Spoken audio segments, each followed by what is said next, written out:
Now the definition states that it will mark any event, any action that is not yet happened. It will take place in the future. Now we will see the classification of this future tense. Simple present tense. First comes the simple present tense. Now see, it tells us about an action which has not occurred yet. It will describe an action, an event that has not occurred yet. It has not taken place yet, but it will happen after being said in the future. The action will happen after being said, or it will happen in the future. Now see the implementation and the rules in affirmative, negative and interrogative sentence. We will see the first rule, affirmative rule. What will be the rule in affirmative sentence? If we want to frame a sentence in affirmative, we can follow this rule. See, will, shall plus V1, first form of verb, and object. Now this will be the rule in affirmative sentence. Now point here is that shall will be used with the first person and will be used with the second and third person. This will be always a point to differentiate between shall and will. Will be used with second and third person. Shall will be used with first person. Let us frame a sentence here. I have already given you the example. I shall go to the cinema tomorrow. Now this is the sentence. I shall, because it is the first person, we will employ shall over here. Go, the first form of verb, to the cinema tomorrow. That will be the object. Now see the negative rule. The negative rule says subject plus will or shall plus V1 plus object. Now here shall not will come. What will come? Shall not or will not, because this is a negative sentence. Example, he will not go to school tomorrow. The event is not happened, it is not occurred, but tomorrow, that means the future. So he will, because this is the second person, he will not go to school tomorrow. Now see the interrogative rule. When we frame a question, in that case the rule will be will, shall plus subject plus V1 plus object plus question mark. We are framing a question, therefore always we will put question mark at the last of the sentence. So see here example, will you come tomorrow? This is a question. Will, because this is the second person, you come tomorrow. So this is how we will frame an interrogative sentence using the interrogative rule. See the second type of future tense, future continuous tense.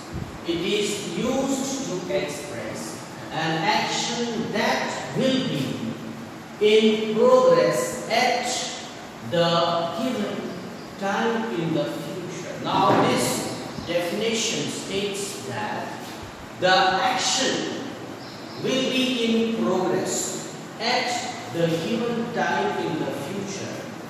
Though the action is not taken place, it has not occurred yet, but in the given time in the future, that event or action will be in progress. Now let us see the implementation and rules in affirmative, negative an interrogative sentence. Now see, rule number 1, affirmative rule, subject plus will, shall, be, V1 plus ing plus object. This is the affirmative rule. Subject, will oblique shall, be, V1 plus ing plus object. Now let's see an example. We will be attending a meeting tomorrow. Now the sentence is, we will be attending a meeting tomorrow. That meeting is not held, this will be held tomorrow. But see here, the subject is the third person, so we will use will. Now verb plus ing, attending a meeting tomorrow. Now see, the negative rule. Negative rule is subject plus will oblique shall not be V1 plus ing plus object. Now see, they will not be coming for the wedding. They will not be coming for wedding. Now here let us see the interrogative rule. Will oblique shall plus subject plus be plus V1 plus ing plus object plus question mark. Now in interrogative rule, how the sentence will be framed, the rule is given here. Let's see another example. Will you be waiting for me? Now this sentence, the waiting is in progress. Now it has not taken place now, but it will be taken place in the future time. But the action or the event is in progress. You will be waiting for me. Now question mark. We will see the third type of future tense, that is future perfect tense. It is used to express an action that will be completed by a certain time in future. Now the definition states that it expresses an action or event that will be completed by a certain time in the future. Now let's see the implementation and the rule in affirmative, negative and interrogative sentence. First we have the affirmative rule. Affirmative rule is subject plus will, shall plus have plus past participle plus object. This will be the rule in affirmative sentence. Now frame a sentence using this rule.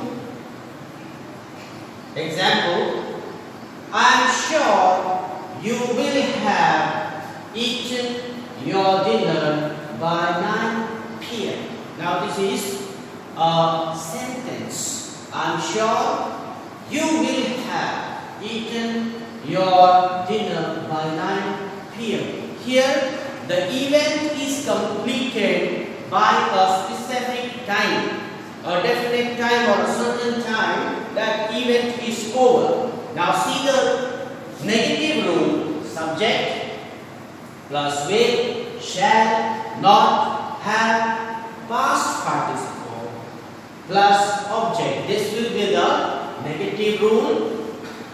He will not have reached home by then. The sentence says that he will not have reached home by then. The action is completed by the time then.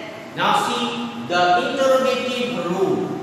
Will, shall, subject, have, past participle plus object, finally question mark. Now see the example. Will you have seen the movie by tomorrow? By tomorrow, by a specific time, that movie is seen by an individual. Will you have seen the movie by tomorrow? And question mark.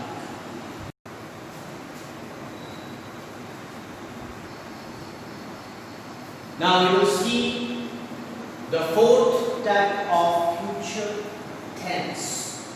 Future perfect continuous tense. Now when it will be used, or for what purpose it will be used? It is used to express an action that will be continuing over a period of time that will end in the future. Now you see here the definition that it will be used for an action that will be continuing over a specific interval of time. Soon that will be end in the future. Now see the implementation and the rules of perfect continuous tense, future perfect continuous tense. See the implementation in affirmative, negative and interrogative sentence. Now see the affirmative rule. Affirmative rule, subject plus been, oblique shall plus have, being, be1 plus object. Now this will be the rule in affirmative sentence. Let's create a sentence according to this rule. Already example is given. You will have been cycling for 24 hours by 6 p.m. Now the statement or the sentence gives us the description of cycling that will be over by 6 p.m. So a specific time is given and that it will end. So let us see one more rule, negative rule, subject plus been shall not have been plus be1 plus ing plus object. This will be the rule for negative sentence. See example, they will not have been leaving their city by next year. Now this is a sentence that they will not have been leaving their city by next year. The time is given by that next year. The event will be continuing. See interrogative rule. Will oblique shall plus subject plus have plus be, v1 plus ing plus object plus question mark. Now this will be the rule for interrogative. That means question. When we frame a sentence in interrogative rule, we will have this rule. Now see example, will she have been writing a letter? Now this is a very simple. Will she have been writing a letter? Now it will be ended by a question mark.